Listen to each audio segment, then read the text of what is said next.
Alright guys, TacticalRab back again today. Hope you enjoyed your day so far, and today we're going to talk about potential solutions to the GA problem. The last couple of days, a number of pro players have become very frustrated indeed with the direction that GAs are taken. A lot of things banned out of the game, the AK-47, the 1911, among many other things are gone. And certainly you can argue GAs have their place within the game. It's very difficult for the developers to keep up with things at the start of the game's life cycle that may be broken for competitive play. But the way in which it is done right now is certainly not ideal, and we're going to talk today about some potential solutions to GAs in its entirety. Do GAs just disappear in their entirety? Is there a better solution, or is there a better way we can conduct them so that the bias of some teams does not, is not so prevalent in the decision making? Very much intrigued to hear your thoughts in the comment section below. Like if you guys enjoyed the video, subscribe if you are new as always, I'd greatly appreciate it. It really helps out the channel. Thank you very much indeed for doing that. Let's get into things then. So Granite City Intel says a couple of days ago, GA version 2.0.0, 1911 Magnum added to the main list. A lot of other things on this list right now. The AK-47 has been banned in the European Challenger size, and the pros don't seem to think as of yet it's that good, but in theory it is still a very good weapon, so maybe it will pervade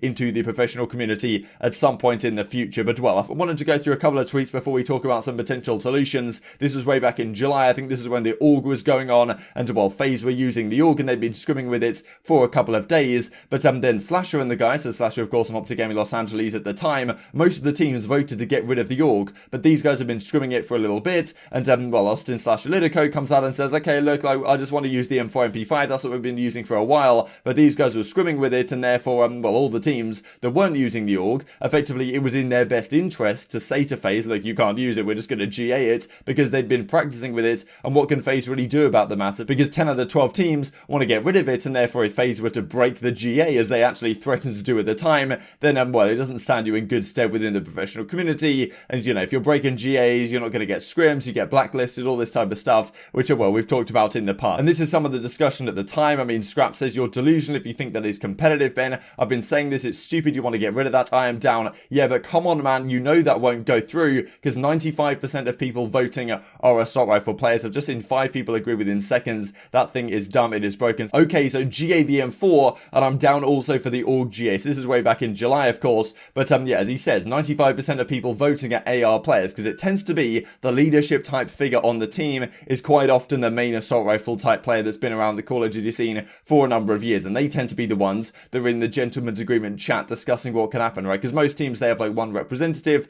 that goes in and votes on what exactly should happen, and it tends to be that those players are the main assault rifle veteran leadership type figures on the team, which means that a lot of the GAs are in favor, you could argue, of the assault rifle players, and I certainly think we've seen that these last couple of years. And Priest is saying, look, the M4 is so good, but that's never getting GA'd, but now the AUG all of a sudden is in question mark because it's a good SMG, right? And Priest probably feels kind of hard done by that most of the players voting are assault rifle players. The likes of, Slasher, Accuracy have been two of the big ones over the last couple of years. This came out in August as well, so Clayser says, love to hear challengers up in arms about the BSGA system once again. No idea how to fix it, but GA committees are getting so dumb. If the RAM was so good, this is when Parasite was using the RAM to good effect, and right as soon as the event is coming round, the amateurs are like, yeah, we're not playing with the RAM, it's too good, because effectively, Haggy was good with it, he was good with the RAM, all the other teams never even used it, and therefore they just decided, okay, it's too strong, we're going to GA it, because it's their advantage to do so, right? Haggy was doing well, Parasite, of course, that being with the RAM 7 in hand, and therefore all the other teams, they have, an incentive to just get rid of it out of the game, because he's been doing well with it in practice. It doesn't seem to be too strong in theory, but just because it's, to their competitive advantage to get rid of it and use the weapons that they've been practicing with, that's what they decided to do. And as Clay says, if the RAM was so good,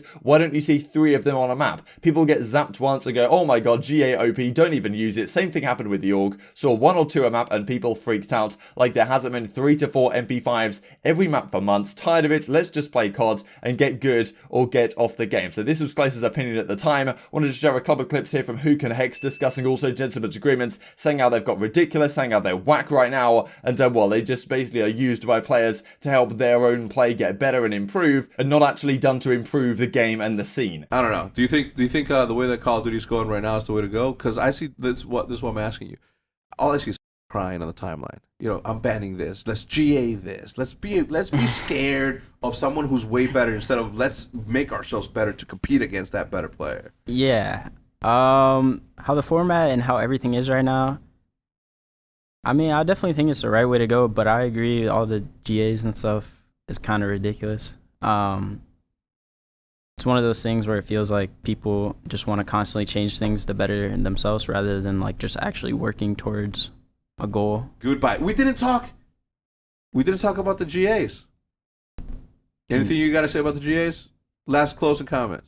You can say stop being pussies. GAs are whack, man. Yeah. That's all I got to say. GAs are whack for sure. GAs are whack. You heard it here.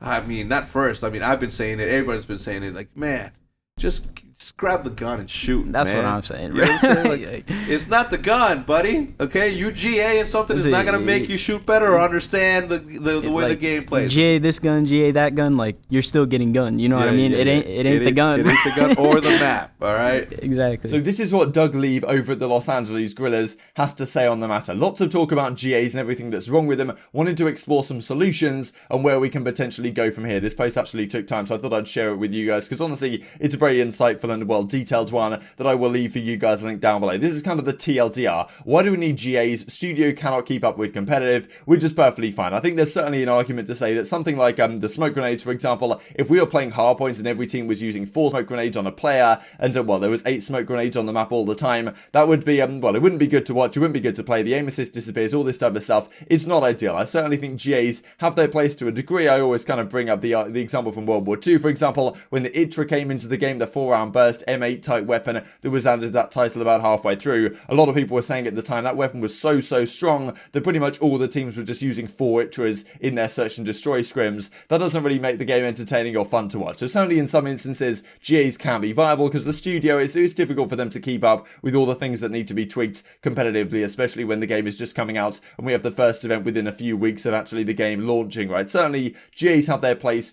to a degree, but right now too fast. The GAs are for the players, by the players. That means bias. Keeping things the same is not necessarily better. Pretty interesting point here as well that there's really no measuring stick to show how we're doing. Like how can we determine if these GAs are viable, if they're valid, like what is a good GA system, what is not. Also the question mark around what makes something broken forces everyone to do the same thing, weapon stacks, items, etc. But crucially, making a weapon stronger and better in some aspect does not necessarily make it broken. So what to do now? No more player GAs, minimum day trial periods before any imposed GA followed by a vote, and then GAs must be permanent to say, look, if we want to GA something, it goes forever, and well, we can work with the developers to make sure that happens, but we have a trial period to make sure that is the case. So explaining why exactly we need GAs, what is wrong with GAs right now, they're too fast, they're like daily, we're unbanning, banning, all this type of stuff. So his argument would be, look, let's just ban things permanently, but if we're going to do so, we need to take some time to make sure that is the case. And I think this is, well, one of the key arguments right here. Even with the best intentions, any potential GAs will be seen as self-serving much of the time. Naturally, when players are deciding what is best for players, players will be biased towards GAs that benefit their team or themselves. And I think we've seen this now over a number of years, and especially, well, increasingly really these last couple of seasons with more and more things being GAs. And there was this discussion last season as well when the org stuff was going on. Same, not better. That is, GAs can be made in an effort to keep the game the same, but in my eyes, this is one of the biggest problems, right? It actually could be attempting to keep the status quo may not actually be the best decision in a number of situations, and actually the game may be better without it, right? And the idea that, okay, we've used the M4s, we've used the MP5s all season, therefore any potential new weapon into the meta just has to go automatically is not necessarily a great argument, right? And what makes something broken? Any tactic, gun or item that forces players with different roles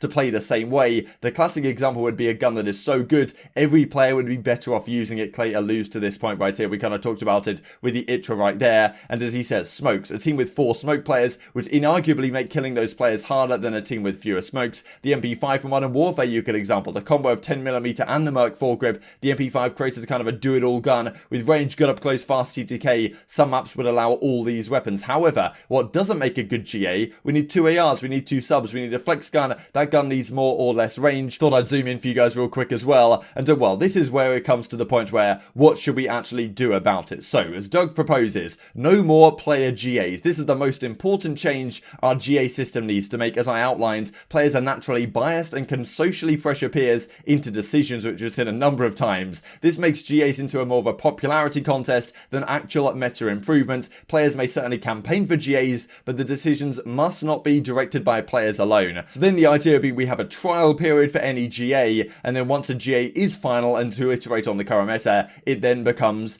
irreversible. So the idea would be to have a council of coaches, 1 per team. You need an 8-vote majority to enact any single GA. You know, play for 1 week with the item allowed, never be played again with unless a significant change is made to the mechanic, and of course some pros and cons to this one. So I thought this was a great article. I'll leave a link down below if you guys want to check it out in a little bit more detail. Of course, Doug Lieb, the analyst, I believe, over at the Los Angeles Grillers, has been now for a couple of seasons. The alternative really to doing this type of stuff is what if we brought back ban and protect? I know a number of you guys have been commenting this on recent videos, the fact that you kind of liked ban and protect as it was way back in Call of Duty Black Ops 3, and I think with some tweaks it actually could be viable. I think the initial intention really from the Treyarch guys over there was to say, okay, we're just going to have ban and protect completely replace the idea of having to have a CDL rule set in its entirety. Like at the opening launch weekend, UAVs and stuff like that were getting banned out of the game because UAVs actually weren't banned by default. They had to be banned in ban and protect, which really was a stupid idea, because what if you're just an awful team but you're really quick on the trigger and you somehow protect the UAV and now you can use the UAV in the game? It's like, okay, why are we playing competitive COD here? That's not really how I want it. In my opinion, I would love to have like a base meta set, which is like, okay, these are all the things that are banned, all the standard stuff that's banned, like the shotguns, the UAVs, awareness, these type of perks which really shouldn't be in the game in a competitive setting. They get banned out by default. But I would quite like to see ban and protect come back, probably just as a banning system. I don't really like the whole protection mechanic, to be honest. I'd prefer it to be that, and also it took ages to go through, right? Every single player gets to do a ban or a protect. In my opinion, I'd much prefer it to be, look, we have each team gets 2 bans, and or maybe even 1 ban, who really knows? And you can go through and maybe attachments are like, attachments you can't touch or something like that, because I feel like touching attachments and getting rid of stocks and stuff like this just makes the game kind of awkward to play and difficult to practice on for the real thing. So I definitely think ban and protect had its issues back in Black Ops 3, there's no doubt about that, but in theory, you could get rid of weapons, you could get rid of, certain things in the game, you could maybe get rid of a Semtex, I don't know, but you'd be able to get rid of an AK-47 or a Krieg or something like that, so that in particular series, you know, teams had to practice and play with different weapons to make sure they were prepared in certain situations, and so you can actually ban weapons that you feel like, okay, we're too strong, we don't want to play against them. Maybe ban and protect could come back in some form, but it was very cumbersome as it was, and I think the protecting feature was kind of unnecessary, and we definitely still need a strong base rule set to maybe build ban and protect on top of, and the way I would do it was just have 2 bans per team every single series, and they'd be pretty easy to go through, pretty easy to deal with, and somehow you could do it inside the game client itself, and then you wouldn't be able to use something like the AK-47 if you're playing against a team that happens to be very good with the AK. Okay, you can ban that out, but then they can ban one of your strong weapons. I don't really know. The problem is, I imagine that if there were 2 ban and protects, or if there were 2 bans per team, it would pretty much all be weapons that got banned. So maybe it should just be 1, and you can just choose a weapon to get rid of. I don't really know. Maybe there's a way to make it work, maybe there isn't, but I think it's difficult to replace GAs in their entirety. They definitely have some value, but right now with all the things that are getting banned out of the game, I mean, the 1911's gone, as we said, the AK-47 may be gone, the KSP, like all these other weapons have been got rid of from the game, and you can guarantee that if in the middle of the season they add a new weapon into the title, they're probably going to get rid of that one as well, because they're pretty happy, I imagine, with the meta being, okay, the 74U, the Krieg, or whatever they want to use, exactly the XM4, now coming into the meta as we talked about a few days ago. I imagine that if something new comes into the game, they're probably not going to be too happy about it, right? As things have tended to develop the last couple of seasons as well. I imagine the CDL, Activision, and Treyarch are probably thinking about how exactly to deal with GAs going forwards, because it's a difficult one to answer from the community side. I think it's created a lot of frustration, quite honestly. Just to finish off the video, I wanted to mention this real quick. So the Challengers Cup, number 2 top 10 KDs. We talked about Center, of course, and his, adventures in the Challenger side. You can see these were some of the top KDs. Porlex with the 1.42, Gravity, Sibilant, Rex, Venom, Zaptiers, Stanley, Royalty, Phantoms in general. All these guys up there at the top. And Doug Martin, I imagine, will be dropping a 2.0 next time around, especially if he's playing up against Zed and the boys. Hope you guys enjoyed the video. If you did enjoy it, I'd greatly appreciate a like on the video. It really helps out the YouTube algorithm know you enjoyed this content. Other people like you may enjoy this content as well, and I've grown the competitive Call of Duty community. Thank you for watching as always. Enjoy your thoughts in the comment section below. Take care, and I will see you next time.